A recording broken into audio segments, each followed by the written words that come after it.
Je sais pas par où commencer. Cela fait maintenant 2 semaines que ma femme a disparu. Je me suis levé un matin et elle n'était plus là. J'ignorais quelle était l'origine de sa disparition. Alors je me suis mis à la rechercher. Au début, la première journée, j'étais seul. Alors j'ai fait le tour des endroits qu'elle fréquentait. Mais rien. Puis sa famille s'est jointe à moi les jours qui ont suivi. Toujours rien. Puis par la suite, c'était la police. Mais encore une fois, il n'y avait aucune trace d'elle. J'ai fini par perdre espoir de la retrouver. J'avais quelques personnes qui me contactaient par téléphone, soit pour me soutenir, soit pour me juger.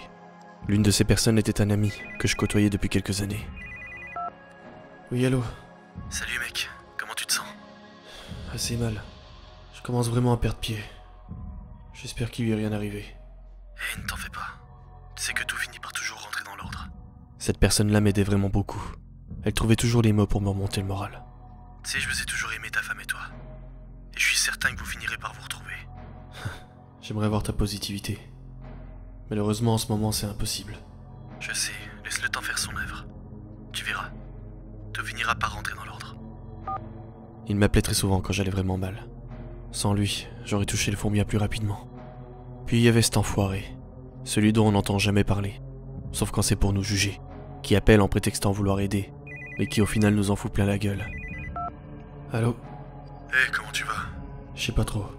Je suis toujours autant fatigué, et je commence à perdre espoir.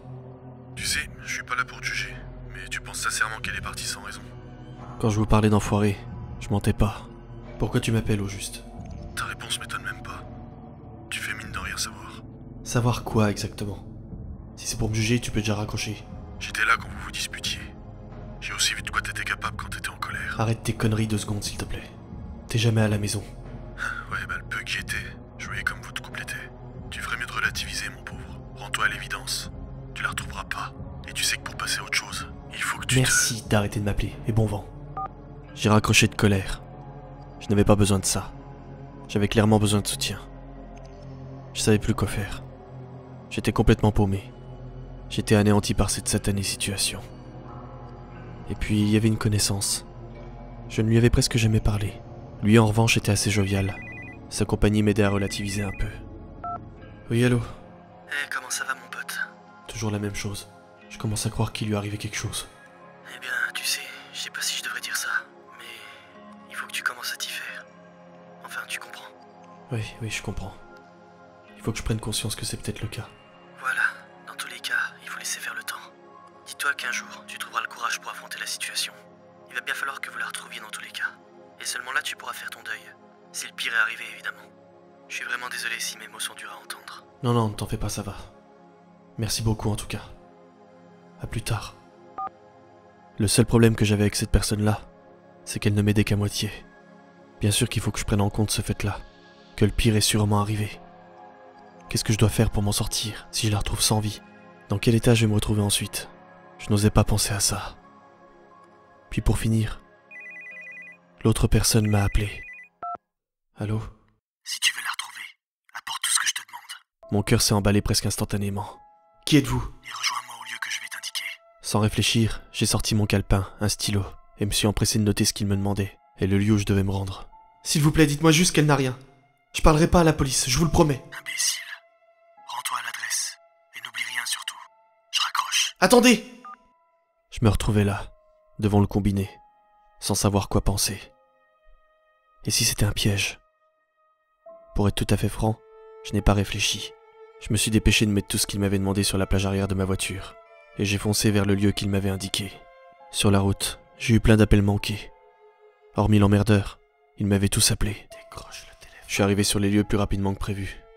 Puis là, le ravisseur m'a appelé de nouveau. Allô? Où êtes-vous? Sors de la voiture et mets-toi au travail. J'aimerais savoir qui vous êtes. Je te dirai qui je suis, mais d'abord mets-toi au travail. Parle-nous, et reste en ligne. J'ai donc commencé à creuser dans la forêt. L'homme au bout du fil avait retiré son modificateur de voix. Tu creuses, j'espère. Oui, je creuse. Et je sais même pas pourquoi je fais ça. Arrête, je t'en prie. L'enterre pas. Je te sauve la mise, John. Me sauver la mise en me faisant creuser dans une forêt en pleine nuit? T'es en train de te foutre de ma gueule? Tu as bien pris les gants au moins. Oui, et je les ai mis. Lance-toi à la police. Et qu'est-ce que je vais devenir ensuite? Justement, tu n'auras rien. Puisque t'es en train de creuser. Dis-leur la vérité.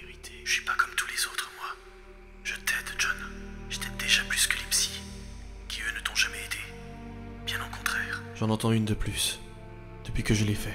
Je sais, tu avais besoin de soutien moral. C'est normal qu'il soit apparu. L'une des voix passe son temps à me juger. La nouvelle voix me soutient mais ne m'aide pas du tout. Et l'autre m'enfonce et me fait culpabiliser. Tu l'as tué. À mon avis, elle veut que j'assume tout ça et me livre à la police. Et il y a moi, comme toujours. Je t'aide à y voir clair. Et t'aide à trouver une solution contrairement à tous les autres. Allez, creuse. Et par pitié, fais vite. J'ai raccroché et j'ai rangé mon téléphone dans ma poche. Puis je me suis dirigé vers le coffre de ma voiture. Ok. Samy, merci d'être toujours là pour m'aider. Ils m'ont toujours dit que t'étais innuisible. Mais je savais au fond de moi que c'était pas le cas. Il ne faut jamais écouter les psys, John. Allez, prends ta femme et enterre-la maintenant.